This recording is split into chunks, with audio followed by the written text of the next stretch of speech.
Hello, everyone. I want to introduce today, obviously Dalya Manatova, but first I want to remind people we have 3 remaining research series. Wednesdays at noon are quite honestly my favorite time in the workshop, with all due respect to the colloquiums, because these are oftentimes opportunities for junior scholars to engage with the workshop community. So thank you for being here and thank you for being in person. Equally as important is on April 11th, we have our Ostrom Memorial Lecture. It will be over at the IMU beginning at 3 o'clock on April 11th. And I hope that you can all join us. James Farmer is the Ostrom Memorial Lectures program organizer. And so I think it will be an amazing event and we hope to see you all there. Today we have Dalya Manatova. This is an incredibly important conversation. And I just want to do a quick plug for the fact that Dalya went through our courses with Mike McGinnis and others. And so this is the direct outshoot of those type of programming that we do for junior scholars. And we owe Mike McGinnis, who happens to be in the room, a debt of gratitude for taking this on. So thank you for being here today and helping shape this. And I'll turn it over to you. All right. Hi, everyone. Those who don't know me, I'm Dalya Manatova. I'm a PhD student from Department of Informatics. I study cybersecurity informatics, but my area of research is mostly organizational social dynamics of cybercriminal communities. And this specific research that I'm going to talk about today is organizational social dynamics of cybercriminal group, Russian-based ransomware gang. As you know, the ransomware right now is a hot topic. It's really growing threat in the cybersecurity. But I suggest understanding and looking at the cybercrime as a socio-technical complex system. And there are a lot of researchers that look at the cybercrime from the technical point of view, trying to figure out what kind of codes and exploits and vulnerabilities the criminals are using, what kind of software, even some of them open software are used. But I'm also trying to look from the social perspective, what kind of relationships such communities are using, what kind of organizational dynamics involved. And there's also a lot of other dimensions, such as economical, the flow of profit, the money laundering techniques, and also cultural, because a lot of the such cybercriminal communities are building trust in the culture they're situated at, such as language, and knowledge and the upbringing background, and sometimes even geolocation of such criminals.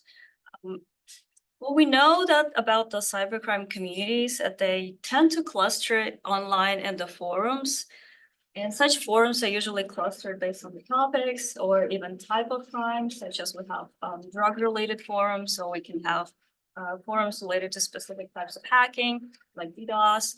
And also by language, there's like a whole cluster of Russian-based, language-based, forums, English-based forums, and so on. They also tend to treat such forums such as marketplaces, although the whole structure of the forums might have the resemblance of a typical forum, but it's actually serves as a marketplace where people engage in this exchange of services and exchange of codes that they write. They also employ admins and moderators in such forums to govern such spaces, but the admins and moderators themselves are also involved in the community, so they're themselves also usually criminals. And essentially, when they get disrupted by law enforcement or by other criminal groups, they assemble back, and there's a lot of cases when the forums that are disrupted or the groups that are disrupted, basically they form back and form new online spaces or reform in the new groups. Cybercrime participants are utilizing multiple anonymous identities, and usually such anonymous identities are building the branding tied to such identities, such as if the person is specifically like building a brand into distributing data leaks. So he will build a branding tied to such an identity in the forums or in the word of mouth and the community reputation. They also build trust over repeated interactions, and they also signal trust with shared knowledge background, cultural background, and also language. The language is actually important too, because there's whole, depending on the language, there's a cluster of specialists. There's whole literature research showing that the Russian-based criminals usually more focused on the developing side of the cybercrime, and the English or like Western world is more focused on the actual connection to the physical world, such as providing credit cards, sort of stolen credit cards, or stolen access points. And cybercrime communities are also organizations with specific roles, such as people that are coders, or people that are providing infrastructure and network administration, also specific data miners, or people that are provide money laundering services, and essentially tasks tied to such roles, and also scales. So some decide to pursue lower hanging fruit of the victims, like just such as small organizations. Some are also try to focus more on the big critical infrastructures, such as big ransomware groups, and also scope the types of attacks. Essentially, there are groups that are focused on only one type of attack, such as DDoSing. There's groups that are just going with the DDoSing, and also other groups that are kind of reforming depending on the needs and the profits. And essentially, this all builds within the social networks of such organizations, and that's what I'm trying to talk about today.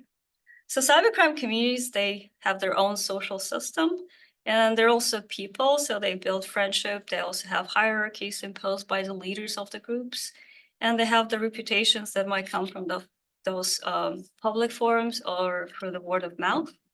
And also there's patterns of communications. It seems like the cybercriminals within the communities tend to still preserve such relationship that they build over time. And that essentially builds the resilience of such groups and such communities. And apart from just relationships, cybercrime also builds resilience through the organizational models. There's research showing that, speculating that probably e-crime or cybercrime as a service, such as ransomware as a service, misinformation such a service, they follow the e-commerce business model for a more successful or resilient existence. And the research by Ben Collier and Richard, shows that mostly such groups rely on organization of boring jobs, and they call it boring jobs, which is like providing infrastructure for the group, like its network or botnet providers. And essentially, the such group should be viewed as a firm of enterprise, or perhaps even a partnership of such enterprises. Some of the countries, such as currently Russia, such groups receive support from state, and this recent research actually shows the increase of attack by Russian-based ransomware groups post-invasion. And ransomware in general is a growing threat, and year-to-year demands keep increasing. And essentially, reports show that although those cyber criminals tend to be perceived as sophisticated and like super knowledgeable, but in most of the cases, they just use they iterate the old vulnerabilities and exploits. Like only 12% of incidents involve zero-day exploits, which means the non-discovered yet. Looking at the specific case, this Conti is one of the major ransomware groups and of all time, based on the profit. And Conti has a history of resilience, actually. We can't really trace the formation of the group, but just like a timeline that I kind of built for different reports in the private sector. So some of the private sector investigators show that there's existence of dire banking Trojan back in 2014. Probably was the beginning of the Conti, although it was partially disrupted by Russian law enforcement, if we can actually call it Russian law enforcement. But the group kind of reformed, and the people that were prosecuted actually joined back. And the new appearance of the group started to show up in 2018 as a Ryuk ransomware, and essentially reformed in Conti 2020. And when the Russian invasion happened, the group got distorted. someone infiltrated the group and released a data leak, which included a lot of source code, a lot of internal messages, and some documentation. But even though the group kind of got distorted, it reassembled back, and the reports show that it still exists in the different forms. And some of them are like in 2022, seems like it appeared under new name, and some of the members in 2024 seems like joined other groups too. So essentially shows that this resilience of the group, no matter what happens, they still find their way back. And essentially shows that the group builds resilience through the relationship they build. Researchers will suggest that the hierarchy of partnership facilitating this resilience and sophistication. The one on the left is the vision of the private sector, how the group might be organized. The image on the right is a Gauzy group. It's an old group, also Russian-based. Doesn't exist anymore, but the research shows through the interviews with law enforcement, former cyber criminals, how the group might have been organized. The group was providing banking Trojans too. But essentially, what I am trying to look at and what I'm trying to measure is to what extent so-called organized cybercrime is truly organized. I'm trying to understand how we can see it, how we can show it, and empirically measure it. So some of the important parts, again, the group is state supporting. It doesn't mean the state supported. It means that they are aligned with the state incentives. And this was an official notice by the group. And the data leaks that happened had a lot of information, and I'm mostly using internal messages because so far I found the most use case of it. But there's also other like training materials for new hires, tools and lockers, and the source code of the malicious products too. Not everything, but some part of it. If we just look at the one-on-one messages and kind of build a social graph of such interactions without actually looking through the messages, we can measure the different scores of the network and like kind of like divide through the whole graph in 3 distributions. And we can see that there's like 3 tiers of the members: managers, upper level members, and lower level members. Lower level members are the ones that have high turnover rate and little connectivity. They usually are the lifespan of them existing and the network is less than 30 days. And they probably are contractors based on the brief observation of the messages. Then there's upper level members who are more actually have roles and have more longer lifespan of the existence in the group and kind of established positions. Their positions range from software development to administrative roles. And essentially managers and leaders who are like the most connected, those are the 5 people that also appear on the API search. And the Stern, the guy on the top, seems to be addressed as the old and CEO of this group. If we dissect the aggregated score, we can actually see that, yeah, active members are mostly connected and they also act as bridges in the group. So most of the interaction goes through such top members. So they kind of act as the whole group kind of operates, seems like on the startup mode. But then if we look at the clustering coefficients, we can see that the mid-tier level, they have higher clustering coefficients, which means that they're more connected with each other, like they cluster with each other. It might actually inform the future formation of the group, but we have to dig into it more deeper. So to dig into this whole network more deeper, I tried to look at the group through 2 dimensions: the organizational and social, so members and the actual relationship that they build with each other is more of a social dimension of this, and roles and workflows that involved in this organization, more organizational dimension of this group. And essentially members are tied to roles, but also sometimes roles might be tied to members as well. And relationships, they can also intervene with the workflow of the group as well. By the way, if you have any questions along the way, feel free to ask. Yeah. All right, so looking into the conversations between the the members of the group. Unfortunately, just applying translation of and all the interaction is in Russian, applying translations or simple NLP approach doesn't quite work.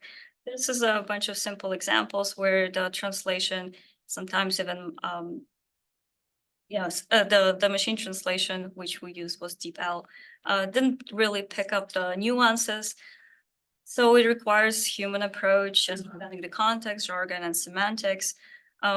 Such of small things such as those parentheses might actually mean smile. In some of the cases might actually hint to the hedging or the tone of the message. And some of the jargon might be incorrectly captured by the automation. So what we try to do is we look at the conversations histories between those members and try to reconstruct the relationship that those members might have developed in this organization. We borrowed this organizational behavior understanding of relationship in the organizations, which is quite established understanding coined by Barr in 1991. There's 3 types of expressive, workflow, and influence relationship. But we kind of like split it in 4. Expressive meaning friendship, essentially when the people are developing conversations and relationship diverging from the work-related topics. Workflow is just day-to-day routine and workflow process, and then authority, when we indeed can see explicit hierarchy of work tasks. And advice is also relationship type of the influence, but it influences in a different way. So it's characterized as a request for help or guidance or even provision of advice. So sort of based on the expertise relationship. We try to reconstruct the graph based on those relationship, just to like initial social graph of this. The guy in the middle is a developer, and we can see that the pattern actually differs based on the type of relationships. But the problem with this was it wasn't enough rigor, and in a lot of cases, those relationship overlap. It's really hard to be objective in the coding of such relationship. So went ahead to develop a more sophisticated, more rigor qualitative coding of such conversations. So we were really close to we tried to be really close to the text and do qualitative coding bottom up. And 8 major codes that we came up with is explicit hierarchy, where we can see a formal and informal addressing. Especially in Russian, there's a word of plural verbs, sometimes addressings of plural might mean the formal hierarchy, and relative roles whenever someone actually mentions like, hey boss, or things like that. Also frequency and reciprocity also tells us something, such as how much a member is replying back or non-replying back, and how much there's a reciprocity in small talk between the members. The tone is more of a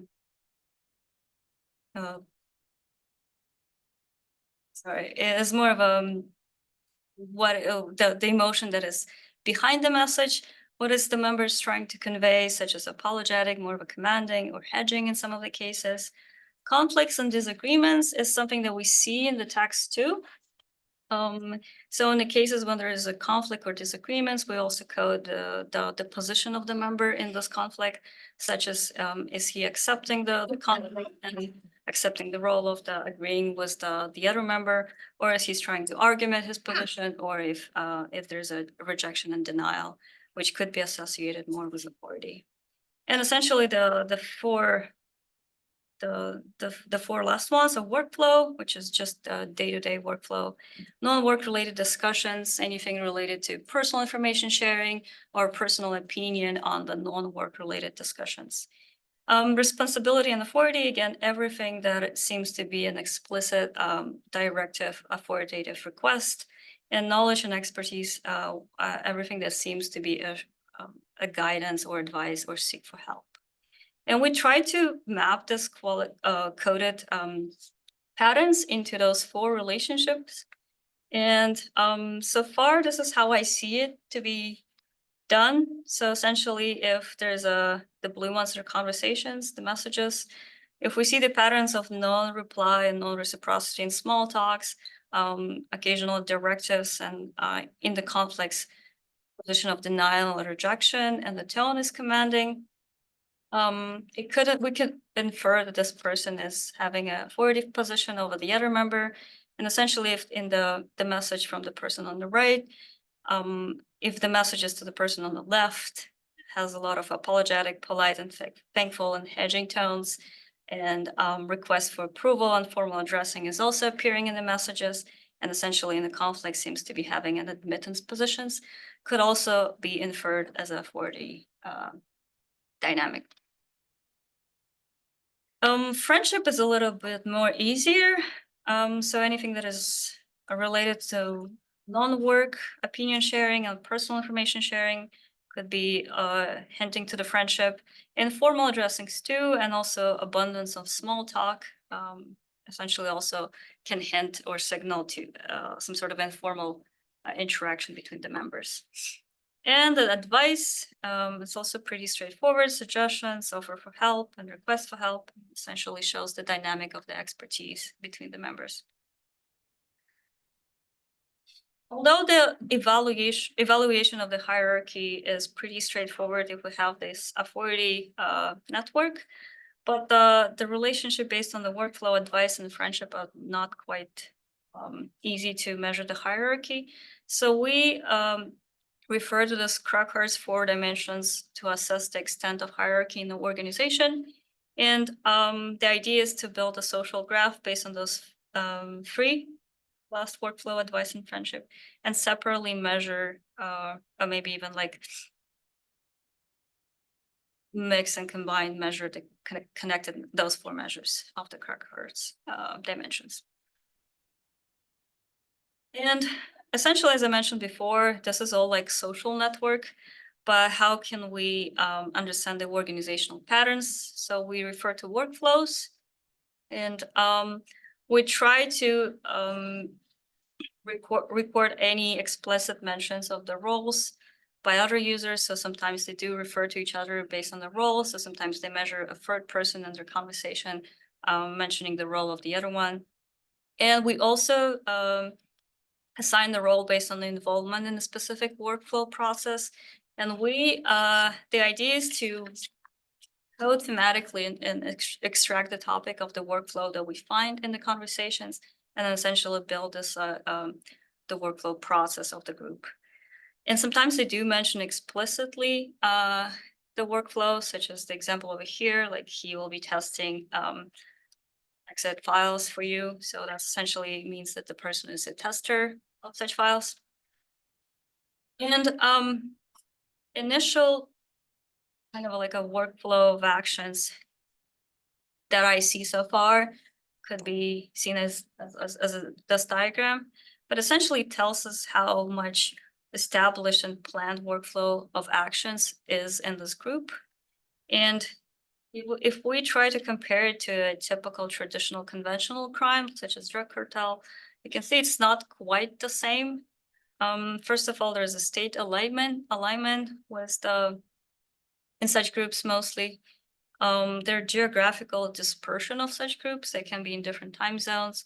Although they're all Russian speakers mostly, they can be in different time zones, but they can also be in different countries as well. So there are a lot of countries out there that speak Russian. They also bond over language. Let's say in the mafia, it usually comes through the family members. Here it's more of a language. And technical expertise and this anonymity, this rule that the unspoken rule, keep anonymity for yourself and others, but sometimes they seem to be breaking it as the relationship develops. So they start addressing each other with actual names. And essentially distinction action arenas, such groups usually don't have one platform where they interact, they have several. And whenever they start referring to more personal forms of communication, it actually can also hint to like more friendship building relationship. For example, in the cases, it seems like there's a network down in the platform that they're interacting with, and the other person is suggesting to switch to Telegram, which is more of a personal messaging platform. That can also hint to more personal connection building.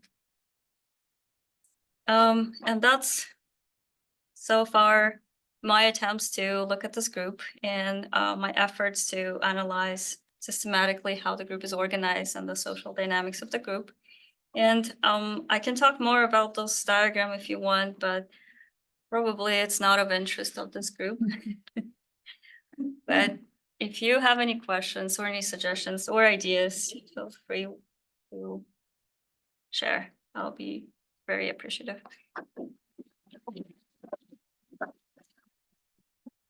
So as is the tradition, the first question goes to a student, although we're low on students today. So do any of the students have a question? And I'm also, for those of you who are online, I'm online as well. And I am monitoring the chat, and I'm happy to read stuff out loud too if we need to. Go ahead. Just kind of small question. It seems like remaining anonymous would be really important for a lot of these things. So do they, like, how do you track when users change names? It seems like that would happen a lot. And how do they make sure their friends know it's still them, not somebody who's taken over the account, like law enforcement? That's a good question. So sometimes when they're they do mention sometimes other like names that they might be using. And especially in the times where like network down, they say, oh, we will be switching to a different platform. Tell me your another username that you're using.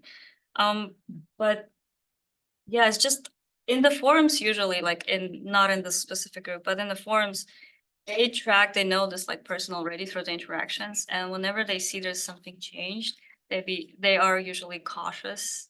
And yeah, that happens a lot actually when the law enforcement is taking over the account.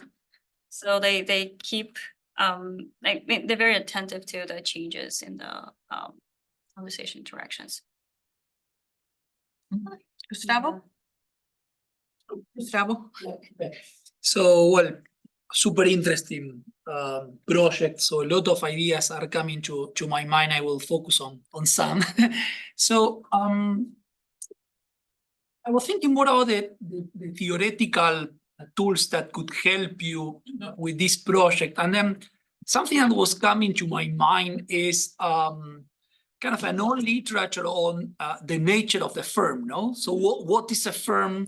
When are we talking about transactions that are organized through a boss sending an order to an employee? Essentially, that's the structure of the firm. And when we are just essentially exchanging through markets, okay? And then that could be one idea that could be applied to come up with some kind of definition of what do we mean by organized versus non-organized, no? Because I think you will need it. So in order to answer your question is how organized they are, I think you need kind of a theory of what do we mean by organization, okay? And by organization, I think in legal activities, I think most people will understand essentially the hierarchy of a firm or similar organization versus, well, you can have, in the other spectrum, you can have trade of people or agents that essentially belong to different groups or organizations, no? So that could be one way of thinking. And you have, this is a gray area, no? There are a lot of things. If I sign a long-term contract with a provider or if a key input, what is that? Is a market or it's kind of with it, so it's in between, no? I think a lot of literature, and all literature from the 80s and the 90s explore a lot of ideas I think could be useful to you. The second thing that I was thinking about, it's about how the distributes they pay off, no? So that any evidence in that direction could be extremely useful, okay?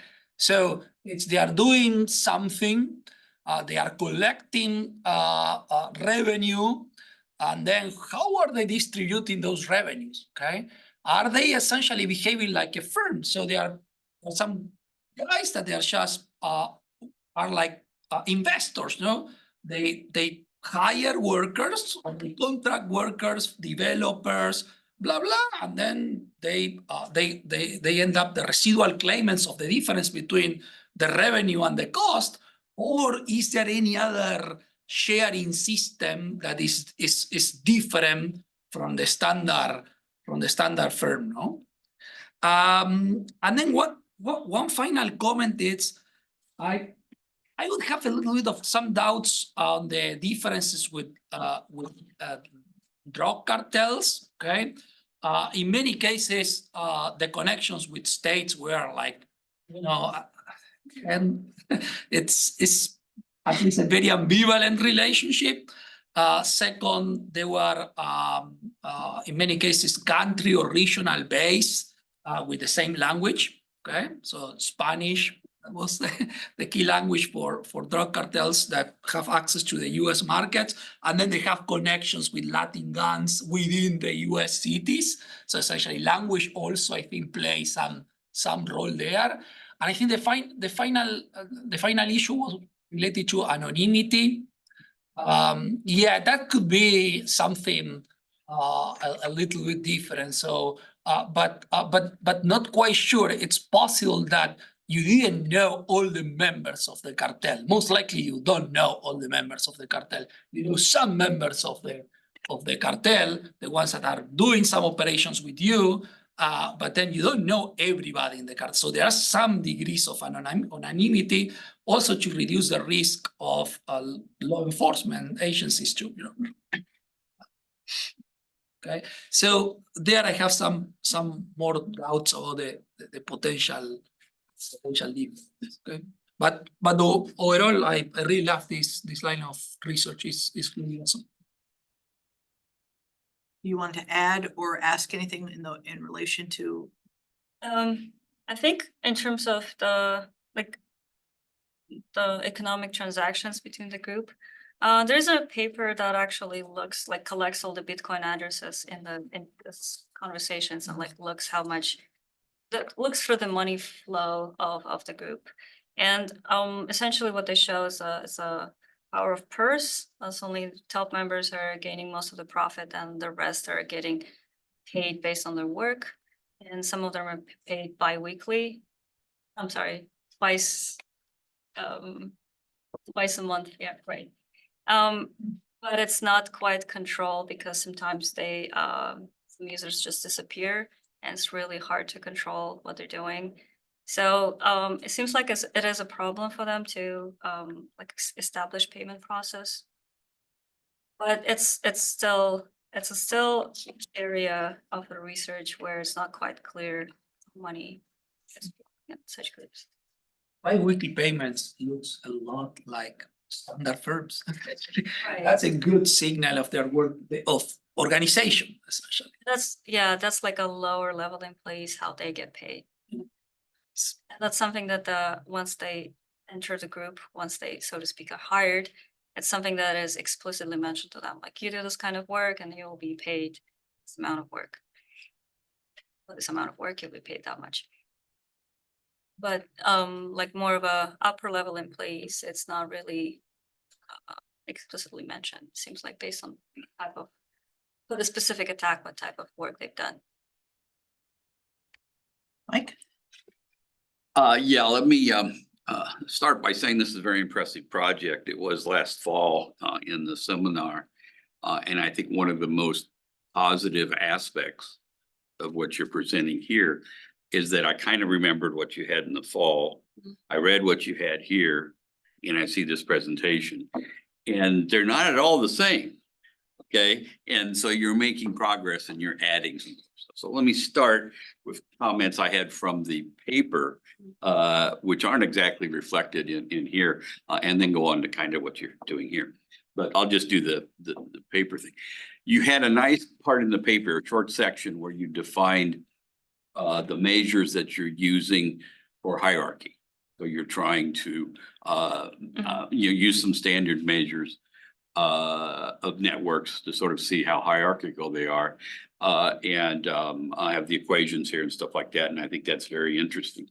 You didn't have that in the presentation here, but. I just mentioned it briefly over here. Okay. But what that triggered in me is that there are organizations are defined by more than just hierarchy. They also by specialization. Okay, so they're dividing into teams and specialization. Now you've got good examples here of groups that specialize in workflow or advice or friendships and things like that. So you've got some, but are there similar measures or are these kind of based on similar measures to try to measure the how they're clumping together into clusters? Okay, and I think that's part of what you're doing in these kinds of things. This analysis you're reporting here is that you're getting clusters of friendship connections or clusters of advice connections or cluster of workflow kind of connections of different types.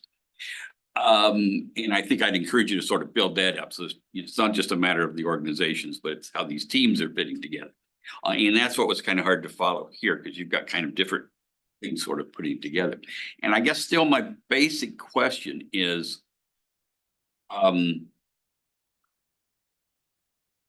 show us the the big diagram you have. Yeah. It wasn't clear to me what you were going to get from this diagram to advance your analysis. Okay.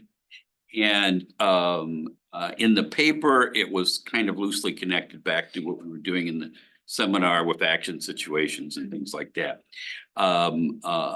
This is probably too many action situations for you to have. Looks more like a computer program than a nice sort of set of 3 or 4 action situations. We can talk about that kind of stuff. How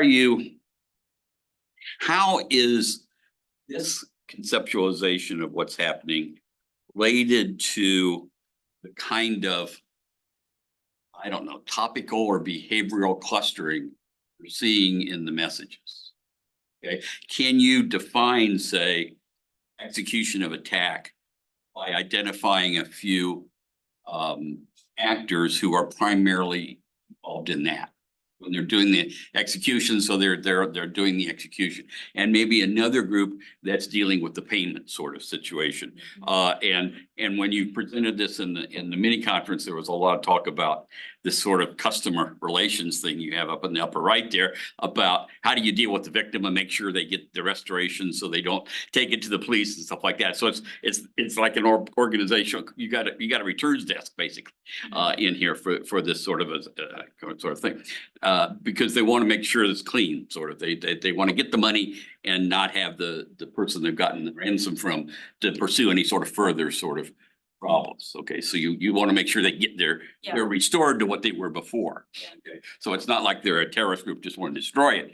They're actually doing this for some. Anyway, so you've got all that kind of stuff going on. How do you? In fact, I was even trying to draw up a different sort of version of this kind of as following along. But how is this connected to what you're seeing in the data? And how do you see your data building this kind of a structure of dividing this process up into an organized set of topics or activities that may have an underlying hierarchy in the structure as a whole, but within them, it's teams working in ways to, select a target, design a specific attack and then implement that attack, then do the negotiations with the victims and get that money back and pay the various contractors and the others that are above, and then sort of reassess what's happening. To me, that's kind of the 4 basic steps that are kind of in here. And I think they're actually related to a list you had a little bit earlier, where you had 6 of them, the leaders, the coders, the I can't even read my own writing here. Data mining, money specialists, and you had 6 of them. But how is your data informing this kind of figure? That's the basic question, I think. And how is this going to further your analysis? So it helps me to define those workflow processes and see what kind of roles are involved in each part. Right. And essentially each role is tied to a member. And so it will help me to see how much this workflow is important to build this relationship that are building, which is not just workflow. It could be friendship, it could be advice and so on. And it essentially tells me how much those roles and the members are clustered based on the action workflow they're in. And I think if it actually will be in a way that those relationships develop in a specific workflow action, it might mean that specific like action situation, let's say target identification, it's the whole the outcome of it is identification of a viable target for the group. And essentially the team that works in this action situation, it's a different kind of sub enterprise that can provide us a specific targeted service for other groups too. So yeah, what it gives another dimension of interactions for the group. And also could inform how groups are clustered. Well, let me sort of stop you here and sort of follow up on this. So you've got two of your action situations you're defining in there, which may or may be lumped together or leave them sort of separate.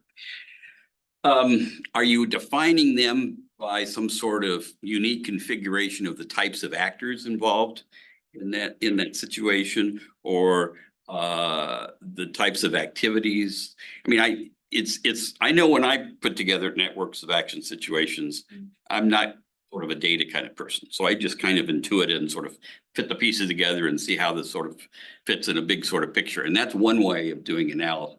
But you've got an incredible data set here. And you need to sort of ground as much of your analysis in that data set, that very unique kind of data set.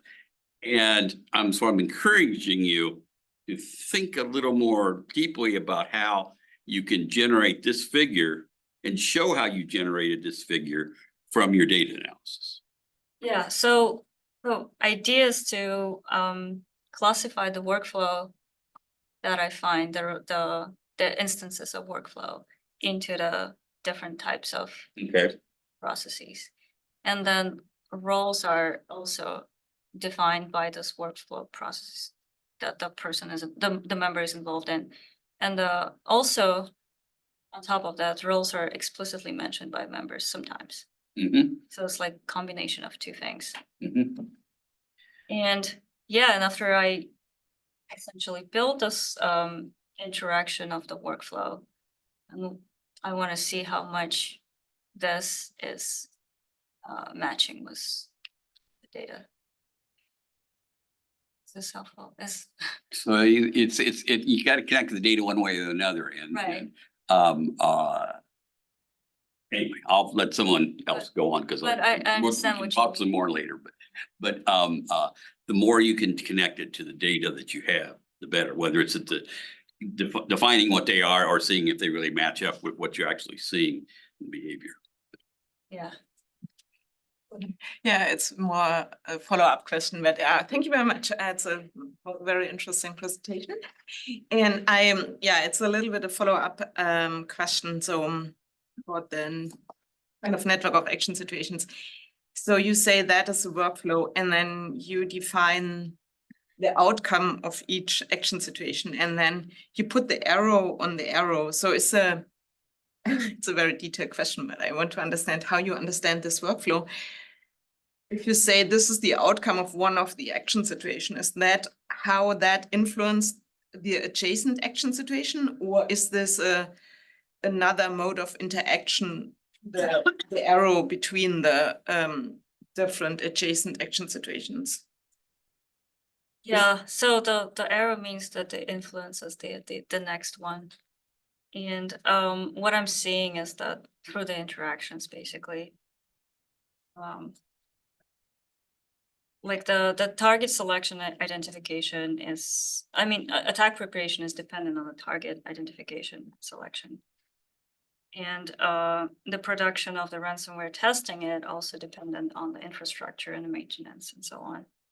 This is like, so arrows is something so it's not yet fully grounded on the data set. It's something that I observe and something that researchers observed before in some of the cases. And it's definitely not the completed version of the network. And what is your outcome?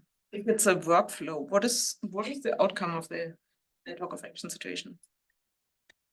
The whole outcome, it's more of a like a cycle of production of ransomware as a service. So it's a Successful execution Yes. of the attack, right? That's the outcome. yeah, so it's like iterative process for each attack. And I guess outcome of it is every single attack. Yeah, I think it's interesting. I never saw it to use the network of action situation approach for presenting a workflow. Me too. Different kind of thinking, I think, yeah, but I mean. So how does that help you to understand, what is the difference between a general workflow which you can make? What is the difference between a workflow and using action situations? Why does that help you more so that I can understand a little bit why you use the method or the approach? That's a good question. I think the network of action situation helped me think more about the rules and norms that are used in the group. And each specific action situation has some sort of their own understanding of the members, how to operate. For example, in the production of the ransomware and where people are sending each other files, and that's their like work of operation. They just send, a person sends the file who's the developer, the other one sends back. And the whole interaction is just those exchanging of files. Whereas in the attack preparation, there will be a lot of discussions and actually like making decisions and discussing who are the target and how much they should demand the ransom, what are the research that they've done before on the victim. So it's like different types of interactions, and I look at them through the, I guess, like rules that they use, which it's something that just this network of action situation puts attention in. And if we just look at the workflow process, at least I didn't really look at that. Just imagine it as a more pipeline of the different parts of the workflow that goes in and comes back. But yeah, it's really didn't quite fully click in my head, but I see your point. Can I follow up on that? Because I think the next step, or sort of move that, because that's very much similar to what I was concerned about. You've got different kind of arrows there. Mhm. Okay, some of those arrows represent the flow of money. Some of them represent the flow of electronic code, whatever. Others represent the flow of building infrastructure or repairing infrastructure. Others reflect the flow of information in terms of, Yeah. here's the target we think is a good target to go for, and then here you developers go and you build it and stuff like that. And one of the things that I've tried to do in the network and action situations concept, and others are sort of built on, is to make explicit how these action situations are connected. And then, so if you want to follow the money, you would follow just the green arrow in your figure. If you want to follow the flow of electronic code, you would follow the whatever color you pick for electronic code being sent in. If you want to follow the authority relationships, that would be another sort. And it'd be like authority relationship in terms of this guy is making policy for this group. And so it's sort of like coming from the policy level down to the operational level. And so it's your authority kind of relationship. And I think you're nudging up close to that when you were talking about these differences between the four different types of relations. You had hierarchical, friendships, advice, and authority, or whatever those were. Each of those could be defined as a different kind of output flow, different kind of connection. Yeah. Yeah. Okay, and so I think, and it's a different language than had been used in the NAS model, but it's the way to help you connect to that and get that next step beyond just putting up this very complicated flow box where you can, people spend all day telling you, well, why is this arrow one-sided or two-sided? Why doesn't this one go? Why doesn't the infrastructure go to everywhere and stuff like that? You want to avoid that. Okay. And you want to be able to say, here's the flow of information that's going on in here. Here's the flow of money. Okay, here's the flow of authority. And that's why it's different from a regular network analysis because the networks in the typical network models have one kind of connection. Right. They're either connected to it or they're not. And you can define it different things, but usually in a network model, social network model, it's just whether they're connected or not. It's not whether one of them's paying money to the other or one of them's, teaching them or whatever. It's like a multi-dimensional network that you're sort of collapsing onto one figure. And you've got to find a way to make that figure work for you in your analysis and to be able to highlight sort of thing. So I think that's the next step you need to think about. And you've got a really nice potential there. When you laid up those four, I was thinking, that's exactly the four distinctions I make in the different kind of outcomes you can have: information, rules, organizations, money. Okay. So, and it's, or you even add in their social, there's a social connection in here, which is really important, I think, in your analysis, because it is a dispersed organization. And so you don't have the normal kind of social informalities. So you've got a lot of really nice pieces here. And so the question is sort of how do you fit them together and sort of keep them moving towards it? And yeah, go ahead. I know we're tag teaming on you here. I was wondering, could please go back to the research question? Okay. Because I think Yeah. what you say, it reminds me to,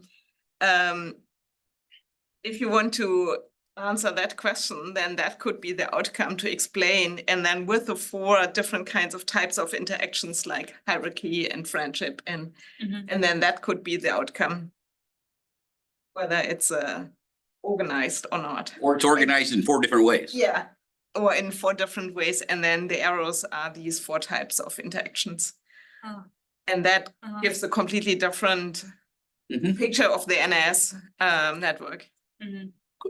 Yeah, Good. you can try that and then. Dalya, thank you so much for your most interesting talk. And my questions and suggestions have to do with the qualitative aspects of your data. You mentioned culture along with language. We can think about subculture, because culture is not only Russian speaking things, but also hackers, subcultural identity and ways of behaving.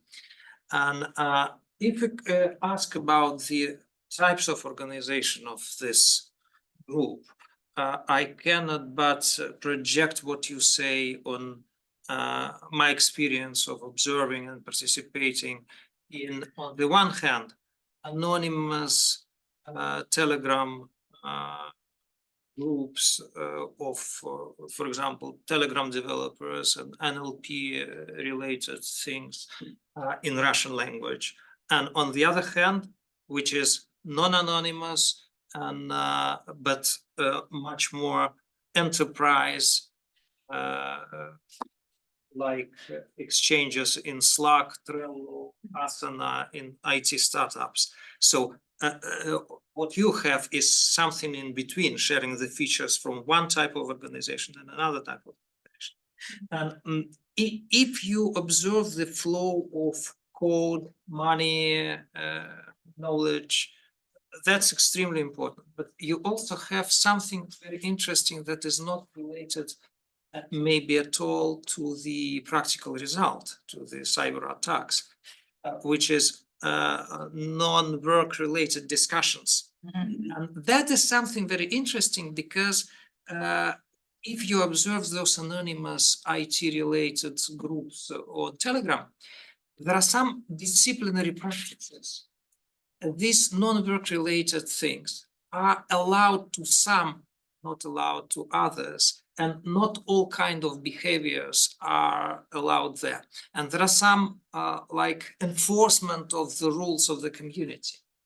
And my question is about this. What kind of stuff can you observe in your materials about this enforcement of the ethos of community and those behaviors which are not directly related to work, but still appearing there?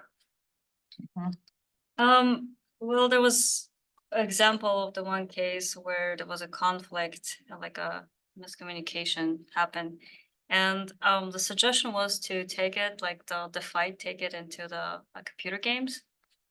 And the mention of two specific games, which is Counter-Strike and the other one. It's more of like a fighting games, and it's interesting, kind of like already places it's like a sort of a norm how to deal with such conflicts. Yeah, I wouldn't say that I see a lot of it in the chat, in this conversations. A lot of the non-related work conversations could be related to personal information, so just talking about personal life, what the person is interested in, or sometimes even like personal finances, like the guy was mentioning that he has a loan, or the one was mentioning that he's still a student, like he's testing different careers.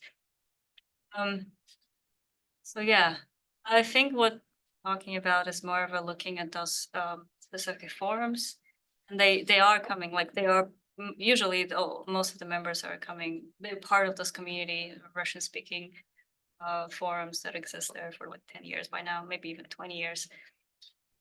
And such forums, they also have sub communities and inside, depending on the line of work they're doing. Also depending on the age, like depending how long they've been in the community, that also differentiates those people.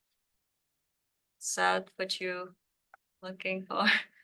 But it's definitely interesting, and I'm actually trying to find a data set of those forums to try to like explore the ideas of building community and then essentially building it as a collaboration with groups. But yeah. Is that what you want to have the final?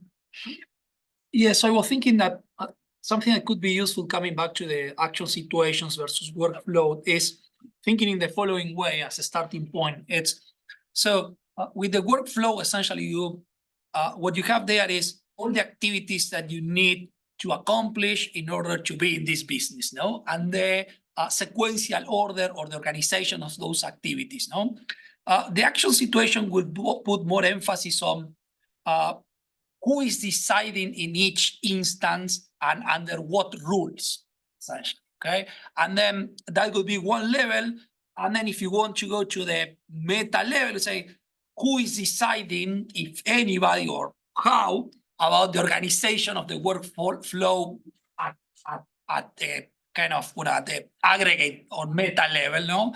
And you can call that some kind of constitutional analysis or something like that, no? And that essentially will help you to organize things. I totally understand that probably with the data you have, it's easier to say things about how the workflow is organized. It's much more complicated to say about how decisions are made. But I think any even marginal contribution on that would be highly valuable, because that's what we usually do not observe about criminal organizations. So something that you may consider, well, this is tiny, I think people will find that extremely interesting, because usually you have like almost zero observation about those things, no? So in the qualitative coding, I have a code that over here, request for approval. So essentially, I think that's a signal of the decision, right? Because you need someone else's the specific action. And sometimes it might be a transaction, like having a contractor and like approving the transaction. Or in other cases, it's like pursuing a specific victim or going with a specific type of exploit in the code. And there's definitely like different levels of decision making, like micro and macro, that you're right. I didn't really dig into it, but yeah. I assume that as many organizations, they decentralize a lot about developers, then the strategic decisions of who is going to be attacked, when exactly, made at the top of the organization. They decentralize a lot, well, the specific code that you need to write to come up with this attack, and then how two collaborators wants to use friendship relationship to improve the way they work on that. they will not be intervene a lot with that, no? So essentially, the bosses, I guess. But you can capture those things. That's awesome. Really interesting. We are officially out of time. There are, no. Stay, keep talking. I also have two people who have expressed interest in conversing with you again later. And so I'm capturing their information for you as well. Thank you. But I definitely think we owe a round of applause. What a wonderful presentation. Thank you so much for your ideas and feedback. I think it will help me improve my research more. It's very true. Thank you. And don't eat cookies.